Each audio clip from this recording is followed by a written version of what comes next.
द्वार में हरिद्वार से तहन जाकर हिनका से दोना में कह देलखिन जे जा ई तो ल जा आ जतै तोरा काज छ ततै तो रखिह आ ताई से यदि हेतौ तो तहन गंगा नहीं जेथु। ई ल जाइत जाइत जाइत जाइत जाइत जहन थोड़े दूर गेल तकरा ततेक जोर लगी लगा देलखिन जे आब एकरा बर्दाश्त नहीं हुई। और तो कहने रहथिन जे नहीं जेथुन। तहन एकटा हरबहबा हर जेत कहबैत रे हरबहबा कनिक ई राख है तहन हम तोरा से ल लेबो। कहलखिन नहीं हो हमरा बुते नहीं हेतौ हमरा भूख प्यास रहम लगले कनि लगी कऽ लै छी हम ल लेबो। बस ओकरा देलखिन ततेक हिनका रावनाथ लाभ भऽ गेलनि ततेक भारी के लगी भऽ गेलनि हिनका लगी छुटबे नहीं केलनि। अंत में आबि कऽ की केलकनि तऽ पटकि देलकनि। जहाँ पटकि देलकनि कि धार फुटि गेलै।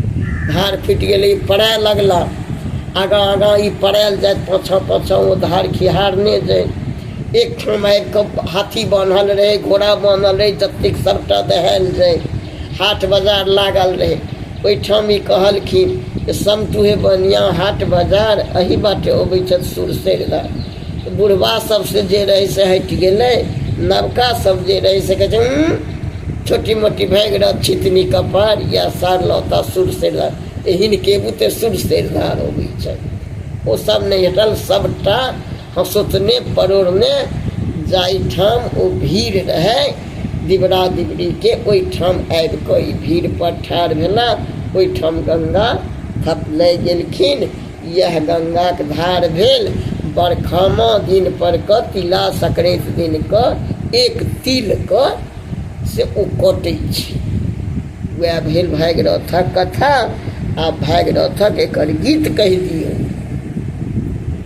तहन कहऽ लगलखिन जेकर जहन भागीरथ के कथा भऽ जाइ छनि तहन भागीरथ के गीत होइ छनि जे आगे माई भागीरथ बेहाल छोटी मोटी भागीरथ छितनी कपार या सर लौता सुरसैरधार हिनका बुते सुरसैरधार अतनि। तैं कहल गेल छै गीत गबै जायब एकर। हम गीत कहियौ।